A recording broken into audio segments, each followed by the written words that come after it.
Details చూస్తే మాజీ మంత్రి జోగురామన్న పూర్తి జాతకం తెలుసునని తనపై లేనిపోని విధంగా దుమ్మెత్తిపోసేలా వ్యాఖ్యలు చేయిస్తే జోగు బండారం ఎపిసోడ్ల వారీగా బయట పెడతానని డీసీబీ చైర్మన్ అడ్డి భోజారెడ్డి సూటిగా హెచ్చరించారు.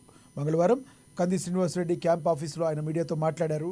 రుణమాఫీ విషయంలో బీఆర్ఎస్ నేతల వ్యాఖ్యలను ఖండించారు. కాంగ్రెస్ ప్రభుత్వం రైతుల సంక్షేమాన్ని దృష్టిలో పెట్టుకుని పనిచేస్తుందన్నారు. సాంకేతిక లోపాల వల్ల ఇంకా 40% రుణమాఫీ జరగలేదని, ఇందుకోసం ఓ ప్రత్యేక సిస్టమ్ కూడా ఏర్పాటు చేస్తుందని ప్రభుత్వం తెలిపారు. అనవసరంగా రైతులను రెచ్చగొట్టే పనులు మానుకోవాలని ఆయన హితవు పలికారు. ఇదంతా మాజీ మంత్రి జోగురామన్న కనుసన్నల్లో జరుగుతుందన్నారు. తనపై తప్పుడు ప్రచారం చేయిస్తే జోగు జాతకం బయట పెడతానని జోగురామన్నను హెచ్చరించారు. ప్రజలు ఓడించినా ఇంకా మాజీ మంత్రి కళ్ళు తెరవడం లేదని తెలిపారు. గత బీఆర్ఎస్ ప్రభుత్వం ఉన్నప్పుడు రైతు రుణాల గురించి బీఆర్ఎస్ పార్టీ జిల్లా నాయకులు కానీ బాగా మాట్లాడుతూ ఉన్నారు. ఆనాడు 1 లక్ష రుణమాఫీ చేస్తామని చెప్పి 4 దఫలు కేవలం 16,000 కోట్లనే రైతులకు వేయడం జరిగింది. అదేవిధంగా రెండోసారి 2018 నుంచి 2003 వరకు రుణమాఫీ చేస్తామని చెప్పి కేవలం 60% మందికే రుణమాఫీ చేయడం జరిగింది. కేవలం 13,000 కోట్లే.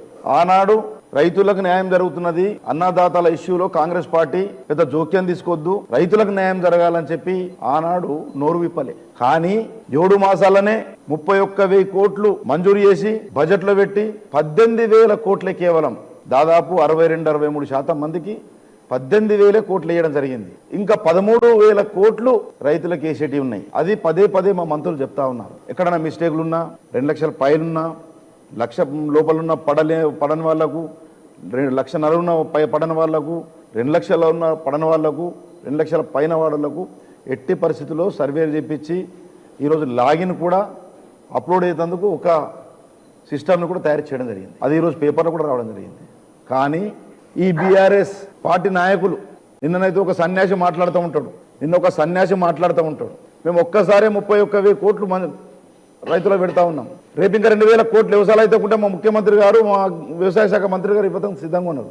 కానీ ఒక సన్యాసి మార్కులు వేసుకుంటేందుకు ఒక పెద్ద సన్యాసి మీద బీఆర్ఎస్ పార్టీ జిల్లా అధ్యక్షులు, మాజీ మంత్రి, మాజీ శాసనసభ్యుడు, ప్రజలు నిన్ను పక్కకు పెట్టినా ఆ సన్యాసికి ఒక సన్యాసిని తిట్టిపించే అలవాటు. నేను కూడా ఒక 30 సంవత్సరాల ఆ సన్యాసి ఎంబడి ఉండి అదే పని చేసిన.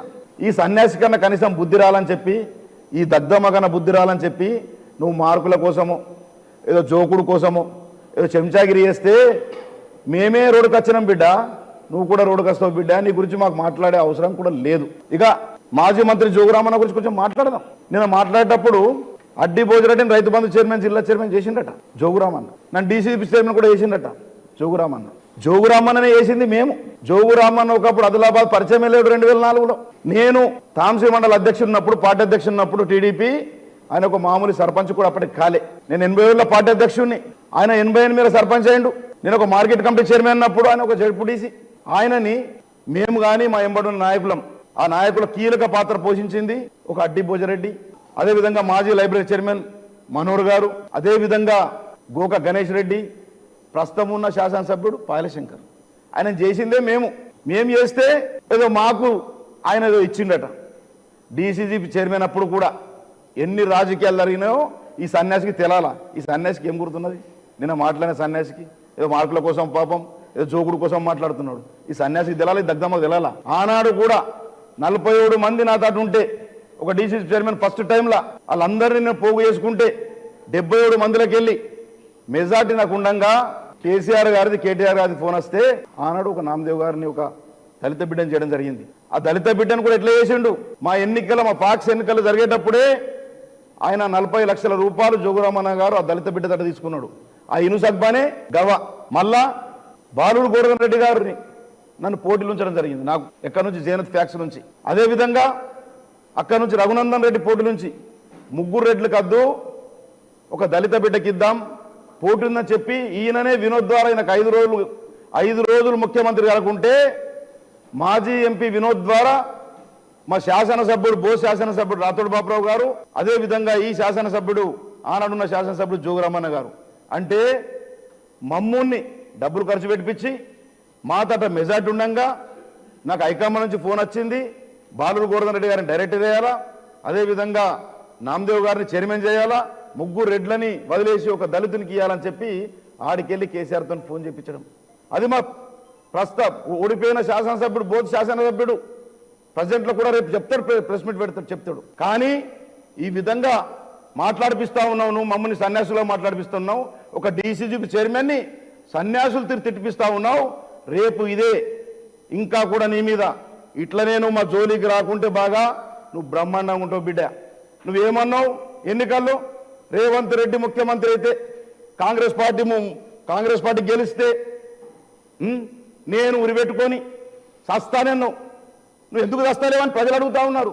అసలు ప్రజలు ఆల్రెడీ నేను చంపే పారేసిన జోగురామన్న గారు నిన్ను ఆడుచారు. రాబోయే కాలంలో ఊళ్ళో అయితే డబుల్ బెడ్రూమ్లో డబ్బులు ఇచ్చిండ్రో, ఎవరైతే దళిత బంధువులు డబ్బులు ఇచ్చిండ్రో, చాందా నుంచి ఎవరు డబ్బులు ఇచ్చిండ్రో, రూరల్ మండలం నుంచి ఎవరు డబ్బులు ఇచ్చిండ్రో, అవి అన్ని నీ చిన్న కొడుకు సగం పోయిన బిడ్డ.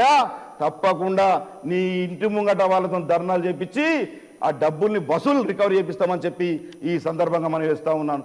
నీ చిన్న కొడుకు చేసిన దందల్ని, నువ్వు చేసిన దందల్ని చూసి ఆ ఇంటెలిజెన్స్ రిపోర్ట్తో నేను పడవి ఇక్కడ జరిగింది, అయినా నీకు బుద్ధి రాలే, అయినా నీకు ప్రజలు నేను భూమి కొట్టిన బుద్ధి రాలే. నువ్వు మమ్మల్ని పార్టీ చేంజ్ చేసినట్టవా?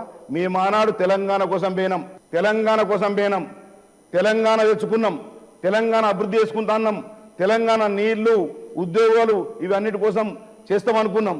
ఈ 10 సంవత్సరాల్లో ఏమీ చెయ్యలే దద్దమ్మలు. కాబట్టి అందుకోసమే మేము ఈరోజు పార్టీ వదలడం జరిగింది, అందుకోసమే మేము ఈరోజు కాంగ్రెస్ పార్టీలో జాయిన్ కావడం జరిగింది, అందుకోసమే కాంగ్రెస్ పార్టీలో అభివృద్ధి కాంగ్రెస్